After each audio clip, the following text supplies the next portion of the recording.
Hi നമസ്കാരം. എന്തൊക്കെയാണ് വിശേഷങ്ങൾ? സുഖല്ലേ? ഇന്ന് നമുക്ക് തേങ്ങാക്കൊത്തൊക്കെ ഇട്ടിട്ടുള്ള ഒരു അടിപൊളി ബീഫ് ഫ്രൈ ഉണ്ടാക്കാം കേട്ടോ. ഇന്ന് തുടങ്ങിയാലോ പരിപാടി? അങ്ങോട്ട്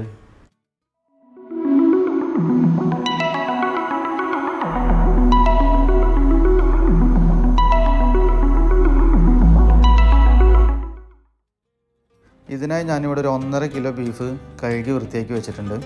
ഇനി ഇതിലേക്ക് കുറച്ച് 1 ടീസ്പൂൺ മഞ്ഞൾപ്പൊടി, ഒരു 2 ടീസ്പൂൺ മല്ലിപ്പൊടി, പിന്നെ ഒരു 2 ടീസ്പൂൺ കാശ്മീരി മുളക് പൊടി, പാകത്തിന് ഉപ്പും കുറച്ച് വേപ്പിലയും കൂടി ഇട്ടിട്ട് നന്നായി മിക്സ് ചെയ്തിട്ട് നമുക്കിതൊരു അരമണിക്കൂർ വയ്ക്കാം.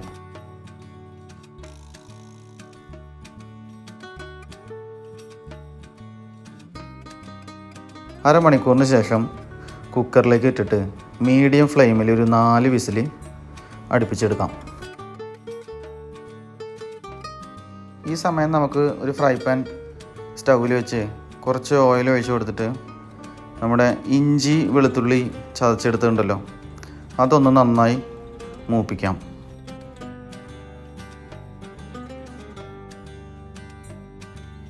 ഇതൊന്ന് മൂത്ത് വരുമ്പോൾ നമുക്ക് ഒരു 2 പച്ചമുളക് അരിഞ്ഞ് വെച്ചിട്ടുണ്ട്, അതുകൂടി ചേർത്തിട്ടൊന്ന് ഇളക്കി കൊടുക്കാം. ഇത് ഇത്ര മതി. ഇനി നമുക്കൊരു ഇവിടെ ഒരു 2-3 മീഡിയം സൈസ് സവോള അരിഞ്ഞ് വെച്ചിട്ട് അത് ഇട്ടിട്ട് ഒന്ന് നന്നായി വഴറ്റിയെടുക്കാം. ഒരു പെട്ടെന്നൊന്ന് വഴന്ന് വരാൻ വേണ്ടിയിട്ട് നമുക്കൊരു കുറച്ച് ഉപ്പ് ഞാൻ ഇവിടെ ചേർക്കുന്നുണ്ട്. അതൊന്ന് നന്നായി വഴറ്റിയെടുക്കാം നമുക്ക്. സവോള അത്യാവശ്യം വാടി വന്നിട്ടുണ്ട്. ഇനി നമുക്ക് ഇതിൽ തേങ്ങ കൊത്തിട്ട് കൊടുക്കാം. ഒരു അരമുറി തേങ്ങയുടെ കൊത്താണ് ഇപ്പോൾ ഇതിലേക്ക് ഉപയോഗിക്കുന്നത്. അതിങ്ങനെ പോലെ തന്നെ നൈസായിട്ട് കട്ട് ചെയ്തെടുത്തിട്ടുണ്ട്. ഇത് കുറച്ച് നേരം ഒന്ന് ഇളക്കി കൊടുക്കാം നമുക്ക്. ഇതിങ്ങനെ മൊരിയേണ്ട ആവശ്യമൊന്നുമില്ല, ഒന്ന് ജസ്റ്റ് ഒരു 2 മിനിറ്റ്. കുറച്ച് വേപ്പിലയും കൂടി ഇട്ട് കൊടുത്തിട്ട് ഒന്നും കൂടി നന്നായി ഇളക്കാം. നിങ്ങൾക്ക് ഈ വീഡിയോ ഇഷ്ടമാവുകയാണെങ്കിൽ ലൈക്കും കമൻറ്റും സബ്സ്ക്രൈബും ചെയ്യാൻ മറക്കരുത് കേട്ടോ. ഇത് ഇനി ഇത്ര മതി. ഇനി ഇതിലേക്ക് നമുക്കൊരു 1 ടീസ്പൂൺ മഞ്ഞൾപ്പൊടി ഇട്ട് കൊടുത്തിട്ടേ ആ മഞ്ഞൾപ്പൊടിയുടെ ഒരു പച്ചക്കുത്തൊക്കെ പോണ വരെ ഒന്ന് നന്നായി മൂപ്പിച്ചെടുക്കാം. ഒരു 1.5 ടീസ്പൂൺ മല്ലിപ്പൊടി ചേർക്കുന്നുണ്ട്.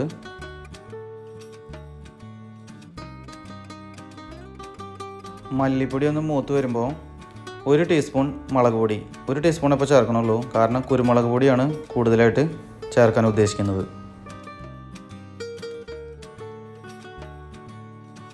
മുളക് പൊടിയൊക്കെ ഇപ്പോൾ നന്നായി മൂത്തിട്ടുണ്ട്.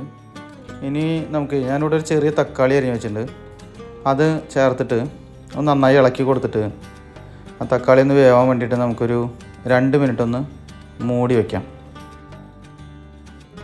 ചെറുപയർ കൊണ്ട് വളരെ എളുപ്പത്തിൽ മനോഹരമായൊരു പായസം നമ്മൾ ഉണ്ടാക്കിയിട്ടുണ്ട് കേട്ടോ. ആ വീഡിയോ കാണാത്തവരെ ഒന്ന് കണ്ടിട്ട് നിങ്ങളുടെ അഭിപ്രായം പറയണേ. തക്കാളി ഇപ്പോൾ അത്യാവശ്യം ഉടഞ്ഞ മസാലയോടൊപ്പം ചേർന്നിട്ടുണ്ട്. ഇനി നമുക്ക് നമ്മുടെ മെയിൻ താരത്തെ കുക്കറിൽ നിന്നെടുത്ത് ഇതിലേക്ക് ഇട്ട് കൊടുത്തിട്ട് നന്നായി മിക്സ് ചെയ്യാം. ബീഫ് വേവിക്കാൻ കുക്കറിലിട്ടപ്പോൾ ഒരു 2 സ്പൂൺ മുളക് പൊടിയും മല്ലിപ്പൊടിയൊക്കെ ചേർത്തിട്ടുണ്ടായിരുന്നു, അതൊക്കെ ഇപ്പോൾ ബീഫിൽ പിടിച്ചിട്ടുണ്ട്. പിന്നെ ഇനി നമ്മൾ ഫ്രൈ പാനിൽ ചേർത്ത ഇഞ്ചി വെളുത്തുള്ളി പച്ചമുളകൊക്കെ ഉണ്ടല്ലോ അതിൻ്റെ കൂടെയും കിടന്നിട്ട് ഒരു 10-15 മിനിറ്റ് ഒന്ന് അവിടെ കിടന്ന് തിളച്ച് മറിയട്ടെ.